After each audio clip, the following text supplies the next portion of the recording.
45% of people born into wealth say they would never seriously date someone from the working class. So why does our culture remain obsessed with the fantasy that they will? This is the true story of the class divide we rarely see, not in boardrooms or politics, but in the most intimate space imaginable, our search for love. We see it in 1,000 movies and novels. The billionaire heiress, the humble mechanic, a chance encounter that defies the social order. But what happens when this fantasy collides with the hard data of human behavior? Tonight, we investigate the real psychological forces, the documented sociological barriers, and the rare, documented instances where lives were genuinely rewritten not by fate, but by a conscious choice to cross a line few ever dare to. The fantasy begins with a broken-down car on a dark, lonely road, but reality is far more brutal. In the United States, 123 roadside assistance workers were struck and killed by vehicles in just 6 years. Most died on highways at night. This isn't a meet cute. It's one of America's most dangerous jobs. Now meet the real players. On one side, the working-class archetype, not a Hollywood handsome mechanic, but often an exhausted independent contractor. Think of Mike, a 52-year-old tow truck driver from Ohio. He works the night shift, answering 12 million such calls a year nationwide. He carries a spare tire, jumper cables, and the constant fear that the next driver won't see his flashing lights. He doesn't own the shop, he leases the truck. His hands are permanently stained with grease, and his back aches from lifting. Romance is the last thing on his mind at 2 a.m. when the rain is coming down sideways. On the other side, the stranded heiress. In reality, she's far more likely to be in a luxury SUV with a built-in satellite concierge. One button press summons a branded corporate response. A dispatcher sends the nearest approved service, often a uniformed employee driving a company van. The transaction is seamless, sterile, and recorded for liability. She stays locked inside her climate-controlled vehicle. She might offer a cash tip through a cracked window, but a meaningful conversation, never. The social chasm is enforced by policy. This is the first great lie of the fantasy, the idea of equal vulnerability. In the story, both are stranded. In reality, money is the ultimate roadside assistance. The wealthy are never truly helpless. So if the initial meeting is a myth, where does the real tension, the real story, actually begin? It begins weeks later in the daylight with a conscious and wildly improbable decision. Sociologists call it crossing the class divide, and it requires ignoring a mountain of evolutionary and social programming. We are wired for similarity. A landmark study of over 500 marriages that lasted decades found unequivocally, the most stable, happy unions are between people of similar economic background, religion, and age. Our brains register difference as threat, not intrigue, when it comes to long-term partnership. So why does the fantasy persist? Because it taps into a deeper, more ancient narrative, the fairy tale, the royal who wanders among commoners, Cinderella. It's a story of validation, that intrinsic worth is recognized across the rigid boundaries of birth. For the mechanic, it's the dream that his skill and decency are so potent they can eclipse a lifetime of economic inequality. For the heiress, it's the rebellion against a gilded cage, a search for authenticity she believes only exists in struggle. But here, where the data gets chilling, researchers who actually study these relationships find a landscape of quiet crisis. Dr. Jenny Van Hoof, a sociologist, explains that class isn't just about money, it's about ingrained instincts. It's how you argue, how you spend a weekend, how you envision a future. A lower-class partner might see money as security, to be saved. An upper-class partner might see it as freedom to be spent. Both views are logical within their worlds, and both feel personally insulting to the other. Jessie Strabe, author of The Power of the Past, interviewed dozens of cross-class couples. She found they often have two separate sets of friends that never meet. Family gatherings are minefields.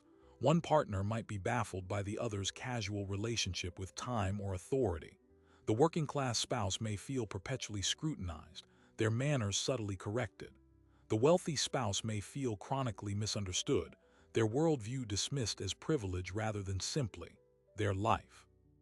And yet, they exist, the couples who make it, but their stories don't start with a magical rescue.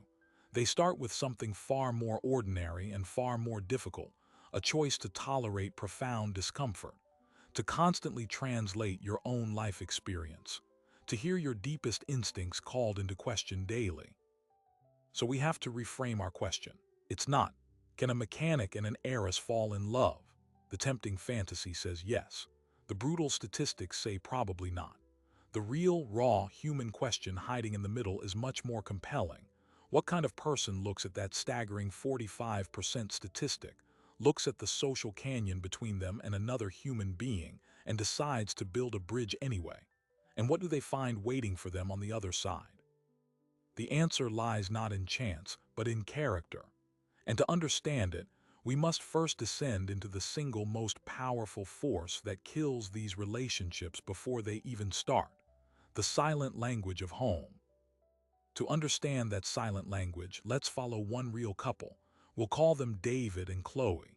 David repairs industrial forklifts. Chloe is an intellectual property lawyer from a family of surgeons. Their story didn't start on a highway. It started, like most real relationships do, on a dating app. And their first major clash wasn't over values or politics. It was over a cheese plate. 3 months in, Chloe invited David to a holiday party at her parents' brownstone. David spent a week's pay on a new shirt and practiced which fork to use. He was nervous but ready. The moment of truth came at the sprawling dining table. A board of artisanal cheeses was passed around. David, trying to be polite, took a modest slice of each. Chloe's father watched, then chuckled softly to his wife. A man who knows what he likes. It was meant kindly. But David heard a lifetime of judgment in that chuckle. He felt, in his own words, like a bear in a dollhouse. Every bite was a performance. Every silence felt like an examination. He left with a stomach ache, not from the cheese, but from the exhausting labor of translating himself. This is the silent language. It's the unspoken rules of how to behave at a table, how to make small talk, what constitutes a real vacation. For the working-class partner, entering the upper-class world often feels like immigrating to a foreign country where you look like a native but don't speak the dialect. Every interaction requires conscious translation. A simple question like, "What did you do this weekend?" can be a minefield. "I fixed my neighbor's deck" might be met with a puzzled, "Oh, you didn't just hire someone." But here's the critical pivot, and the first major revelation of Act 2.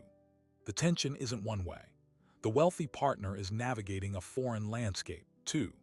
Chloe described the first time she visited David's cramped apartment, met his friends from the shop, and realized her law school stories elicited polite, glazed-over smiles. Her world of depositions and corporate retreats was as alien to them as their world of shift rotations and union meetings was to her. She felt like an outsider, a spectator in her own relationship. Her privilege, which had always been an invisible comfort, suddenly became a visible barrier. She worried her love would be seen as condescension. Her attempts to help could be interpreted as control. This is the core of the escalation: mutual culture shock. Research from a 2024 study in the British Journal of Sociology interviewed 38 people in cross-class relationships. They didn't talk about grand romantic gestures. They talked about the exhausting daily emotional labor. They described a constant, low-grade friction researchers termed class dissonance. One participant said, "It's like we're both speaking English, but the emotional dictionary is completely different." Let's break down the 3 primary battlefields where this war of instinct is fought. The first and most obvious is money. But it's not about having it or not, it's about the subconscious philosophy behind it. For David, money is security. It's a finite resource you protect. A surplus is for saving, for the what if. For Chloe, money is a tool for experience and convenience. It's fluid. Spending it on a last-minute flight or a housekeeper isn't frivolous. It's optimizing for time and happiness. When David sees Chloe hire a cleaner, he might see waste. When Chloe sees David painstakingly repaint a room himself over a weekend, She might see a baffling refusal to enjoy his free time. Neither is wrong. Both are perfectly rational adaptations to the economic landscapes they were raised in. But in a shared life, these rationalities crash into each other. The second battlefield is time and authority. Working-class jobs often have rigid, externally imposed schedules, the punch clock, the shift manager. Leisure is what happens asterisk after asterisk work. In professional class worlds, time is more self-directed, fluid. Work can happen on a weekend. A Tuesday afternoon can be for a bike ride. This leads to profound misunderstandings. David might see Chloe's flexible schedule as a lack of seriousness. Chloe might see David's rigid boundaries as a lack of ambition or spontaneity. Similarly, attitudes toward authority figures, police, doctors, bosses, are often ingrained. One partner may have been taught to question and negotiate. The other may have been taught to comply and avoid trouble. The third battlefield is the deepest and most destructive, the management of crisis. This is where our mechanic and Heiress fantasy completely shatters. Psychological research shows that lower SES individuals, adapting to more precarious environments, develop a powerful self-protection mindset. In a conflict, the instinct is to defend, to brace for loss, to see a problem as a potential catastrophe. Higher SES individuals from more secure backgrounds often have a growth mindset. A problem is a puzzle to be solved, a temporary setback. In a heated argument, one partner may be reacting to what feels like an existential threat, while the other is simply trying to solve the communication issue. The former sees the latter as cold and detached. The latter sees the former as hysterical and irrational. They are not having the same fight. So with all this stacked against them, why do David and Chloe and couples like them bother? What is the glue? The answer is not love alone. Love is the spark. The glue is something far more deliberate, a shared project of translation. Successful cross-class couples don't just coexist, they become anthropologists of each other's lives. They actively decode the silent language. David learned to explain his instincts. When I get quiet at your parents' house, it's not me being rude. It's me listening to 10 conversations at once, trying to find a way in. Chloe learned to reframe hers. When I suggest we just book the trip, it's not me throwing money around. It's my deep-seated fear that if we don't plan it now, we'll never get the time. They created a third culture, a hybrid set of rules unique to their relationship. They have David and Chloe money rules, not his family's or hers. This work is relentless. It requires a tolerance for discomfort that most people simply don't have. It requires abandoning the idea that your way is the normal way. For many couples, the weight is too much. They retreat to their separate worlds, maintaining parallel lives that occasionally intersect, a dynamic researchers frequently observe. The relationship becomes a series of diplomatic visits between two different nations. But for the few who build that bridge, something extraordinary begins to happen. They don't just overcome difference, they weaponize it. They gain a double vision of the world that makes them more adaptable, more empathetic, and surprisingly, more resilient. The very friction that threatened to destroy them becomes a source of strength. David's practicality grounds Chloe's optimism. Chloe's network opens doors David never knew existed. They stop being from two different worlds and start creating a new, wider one together. This brings us to the fulcrum of our story, the moment that separates the couples that survive from those that become another statistic. It's not the first fight about money. It's not the awkward family dinner. It's the first major life crisis that hits from the asterisk outside asterisk. Because when the world attacks, all those carefully built translations can evaporate in an instant. And that's when you find out what your bridge is really made of. For David and Chloe, the test came on a Tuesday morning. David was at the warehouse, checking a hydraulic leak on a 10-ton forklift. A faulty coupling blew. Superheated hydraulic fluid sprayed across his chest and arm. Second-degree burns. The ambulance ride was a blur of pain. And in the sterile chaos of the emergency room, every single one of their invisible differences became a screaming, life-altering reality. Chloe got the call at her law firm. Her first instinctive move was one of supreme privilege. She called the hospital's chief of staff, a friend of her father's, to ensure David was seen by the best burn specialist in the city. She saw this as efficient, loving problem-solving. When she rushed in, still in her suit, she found David pale, bandaged, and furious. "Why did you do that?" he whispered, his voice raw. "Now they all know. They all know I'm here because of a asterisk favor asterisk." For Chloe, the hierarchy of the hospital was a system to be navigated and optimized. For David, it was an authority structure where calling in a favor from the top marked him as weak, as less than the other injured men in the ward who had to wait their turn. Her solution felt like an humiliation. This was the first crack in the bridge. The crisis management instincts collided head-on. Chloe, in growth mindset, was already 3 steps ahead: specialist consults, therapy plans, negotiating with the insurance company. David, in self-protection mode, was bracing for impact. His first conscious thought after the pain subsided wasn't about healing. It was, how do I pay for this? How long until I can work? What if they let me go? When the specialist, the one Chloe called, laid out a recovery plan involving months of physical therapy and possible skin grafts, David heard a death sentence for his financial stability. Chloe heard a roadmap to full recovery. The "wait, it gets worse" moment arrived with the first stack of paperwork. David's insurance through the small repair shop had a high deductible and caps on specialist care. The math was brutal. Even with insurance, they were facing tens of thousands of dollars in out-of-pocket costs. David's instinct was to retreat, to minimize. "I'll do the basic plan, I'll heal at home. I don't need the fancy therapy." Chloe was horrified. "That's not healing, that's surviving with permanent damage. We'll pay the difference." "It's fine." The word we hung in the air, and the word fine ignited something in David.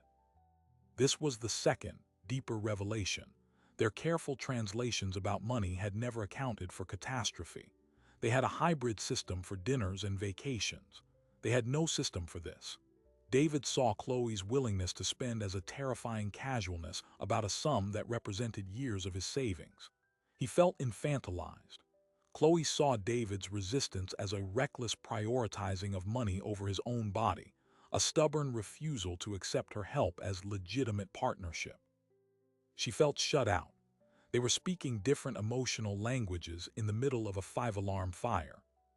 Then came the gut punch, the moment that changed the interpretation of everything that came before. In a desperate, pained argument, David finally voiced his deepest shame. "You don't understand. My father had a back injury. He took the basic care, the cheap option. He never worked right again. We lost the house. My mom worked 2 jobs. I spent my senior year of high school fixing lawnmowers after school to help. That difference you want to pay, that's the ghost of my childhood sitting in this room. It's not money to you. It's my family's entire history to me." Chloe was stunned. She had known David's family struggled. She didn't know the trauma was this specific, this visceral, and that her attempts to help were literally triggering a generational nightmare. Her privilege wasn't just an abstract barrier. It was a blindness. She had been trying to fix a medical problem. He was fighting a ghost. In the brutal silence that followed, the bridge didn't just crack, it seemed to vaporize. David, in immense physical and emotional pain, retreated into a fortress of silence. Chloe, feeling helpless and accused, retreated to her parents' house. For 2 weeks they barely spoke. The crisis had succeeded where daily friction had failed. It made their difference feel existential, unbridgeable. The statistics whispered they were done. This was the predictable end. But this is where our story and the rare couples who survive take a hard turn away from the predictable. The turning point wasn't a grand gesture. It was a quiet, terrible choice to sit in the discomfort. Chloe stopped trying to fix. She went back to the hospital, sat next to David's bed, and said, "I don't know what to do. Tell me what you need, and I will do it exactly that way, even if it looks wrong to me." It was a surrender of her instincts. It was the hardest thing she'd ever done. David, seeing her surrender, felt his own walls crack. His need to protect himself had pushed away the one person trying to help. He whispered, "I need to feel like I have some control. Let's look at the bills together. You explain what everything means. We'll decide line by line." This was his offer, not a retreat, but a collaboration on his terms. They spent an agonizing afternoon with spreadsheets. Chloe translated the medical and insurance jargon. David applied his mechanics' logic to the costs. They fought, they cried, and they finally crafted a third-way plan. They would use a portion of Chloe's savings as a zero-interest loan he would pay back, and David would commit to the essential parts of the specialist's plan. It was imperfect, painfully practical, and uniquely theirs. The healing, both physical and relational, was slower and more painful than either anticipated. David had to accept help without feeling feeble. Chloe had to offer help without taking over. They had to rebuild their bridge from the wreckage, this time with the blueprints of their deepest fears openly on the table. They discovered that the crisis didn't reveal their incompatibility. It revealed the flimsy parts of their translation, the parts built for normal life, the parts that couldn't withstand real pressure. And in that rebuilding, something shifted. The double vision that once caused friction became their greatest asset. David's ingrained suspicion of systems helped them catch billing errors Chloe would have blindly paid. Chloe's comfort with authority and negotiation got David's workers' compensation claim approved after 3 denials. They weren't just from different worlds. They were a fortified team with complementary skills for navigating a hostile one. The crisis that nearly destroyed them became the forge that welded them together. This pattern, catastrophe, near collapse, and a rebuilt, stronger union, is the hidden rhythm of the relationships that make it. The fantasy sells a single, magical rescue. The reality is a series of exhausting, unglamorous rescues that you perform for each other from the depths of your own conditioning. You don't transcend your class. You arm each other to fight the battles your class taught you to fear. So we arrive at the threshold of the payoff. If a couple like David and Chloe can survive the hydraulic fluid and the hospital bills, if they can build a fortress from their differences, what does that world they create actually look like? Is it a happy ending or just a different kind of tension? The answer lies not in the crisis, but in the calm that comes after. It lies in the most dangerous question of all. What do you build when the war is over? 5 years after the accident, David and Chloe live in a converted loft in a neighborhood that doesn't quite know what to make of them. It's not the mechanic's apartment and it's not the lawyer's brownstone. It's a third place. And in this space, the rules are entirely their own. David runs his own small specialty repair shop from a garage unit downstairs. He fixes vintage motorcycles and complex industrial components that dealerships won't touch. His client list includes hobbyists, small factories, and, through Chloe's network, a few tech startups with prototyping machines. Chloe took a step back from corporate law and now runs a nonprofit that provides legal aid to small businesses in underserved communities. Their worlds didn't merge, they hybridized, creating something new and functional. Their finances are a meticulously designed hybrid system, separate accounts for personal spending, a joint account for household bills, and a crisis fund they both contribute to but have strict, mutually agreed-upon rules for accessing. It's not romantic. It's a treaty, and it works. Their social life is a rotating calendar of 2 different worlds.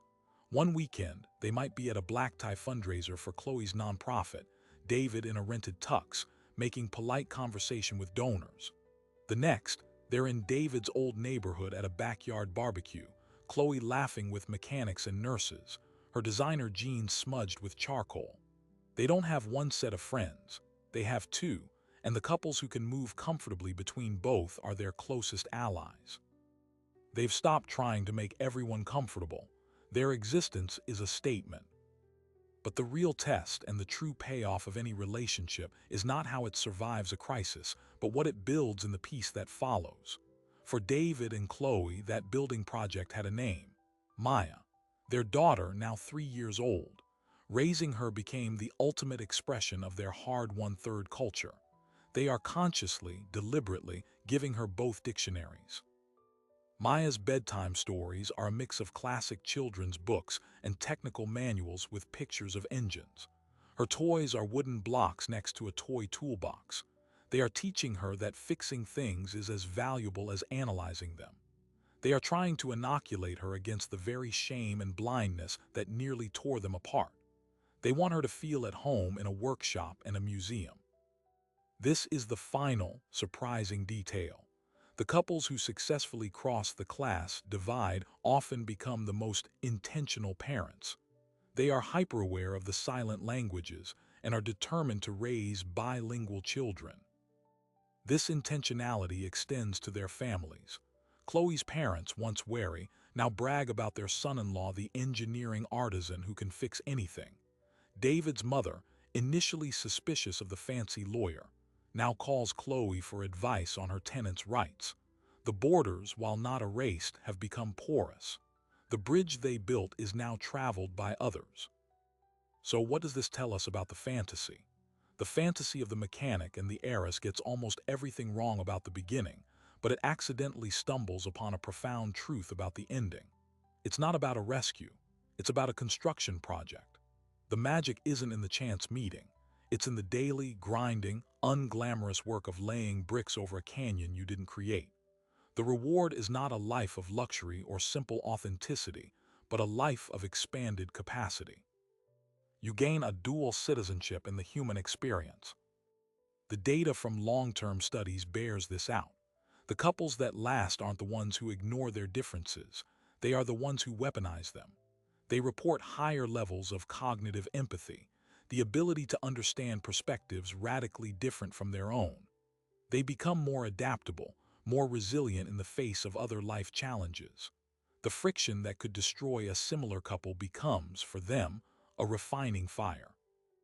This brings us to the final, sobering truth. For every David and Chloe, there are countless others who tried and found the canyon too wide, the translation too exhausting, the crisis too devastating. The fantasy is dangerous because it sells the hardest human endeavor as a matter of fate and romance. It obscures the real cost. The real story is not a fairy tale. It's a story of radical, uncomfortable choice, repeated every single day. So does the mechanic ever get the life-changing offer from the heiress? In the fantasy, it's a check, a job, a new life handed to him. In reality, the offer is far more subtle and profound. It's an offer to see the world through two sets of eyes. It's an offer to constantly question your own instincts. It's an offer to build something that has never existed before in either of your families. And the acceptance of that offer doesn't change your life in a single moment. It changes every moment that follows. It is a quieter, harder, and ultimately more real form of wealth. As the sun sets over their hybrid loft, David is in the garage, teaching Maya the names of tools. Chloe is upstairs, preparing a presentation. Their world is a patchwork, a beautiful, complicated quilt made from two very different kinds of cloth. It is warm. It is strong. And it exists not because of a midnight rescue, but because of thousands of conscious, waking decisions to reach across a divide and keep holding on. This is the real payoff, not a happy ending, but a robust beginning. A life built not on the fantasy of escaping class, but on the radical, daily work of transcending it together. And that work, as they now know, never really ends. It simply becomes the foundation of everything they are. So, what does the persistence of this fantasy, in the face of all this contradictory data, actually tell us about ourselves? Perhaps it reveals a collective longing not for a specific person, but for a specific kind of courage. We are drawn to the story of the mechanic and the heiress not because we believe in fairy tales, but because we are desperate for proof that the deepest human divides are navigable, that decency and skill can outweigh pedigree and power, that in a world increasingly sorted by algorithm and zip code, a chance encounter can still rewrite a destiny. The fantasy endures because the hope it represents is real, even if the plot is not. The real lesson of David and Chloe, and the thousands of couples like them who live in the quiet space between statistics, is that the most radical act of love may be the deliberate suspension of your own worldview. It is choosing to believe that the other person's reality is as valid, as logical, and as deeply felt as your own, especially when, it feels alien. This is not romantic. It is revolutionary. and it is a skill that extends far beyond romance. Imagine applying that same deliberate translation to politics, to community, to the workplace. The Mechanic story, stripped of its glitter, is a blueprint for bridging any chasm of experience. It is a master class in empathy built not on agreement, but on respect for complexity. Our world is built on divides of class, of race, of ideology. The easy path is to retreat to the comfort of similarity, to the 45% who would never even consider the crossing. The hard path, the path of the few, is to walk toward the difference with curiosity instead of fear, with the goal of understanding rather than conquest. The next time you encounter a version of this story, in a film, a book, or even in your own daydreams, don't dismiss it as mere escapism. See it for what it is, a cultural rehearsal for a braver way to live, a reminder that the most important offers in life are rarely printed on checks. They are hidden in the willingness to get your hands dirty, to sit in uncomfortable silence, to learn a language you were never taught. The true, life-changing offer is always the same, the chance to see through another's eyes, and in doing so, to finally see the full scope of your own world. That is the real treasure, and it is available to anyone brave enough to stop and look, and really see the person stranded on the side of their own road. If you believe that courage, not fate, is what truly rewrites a life, then subscribe.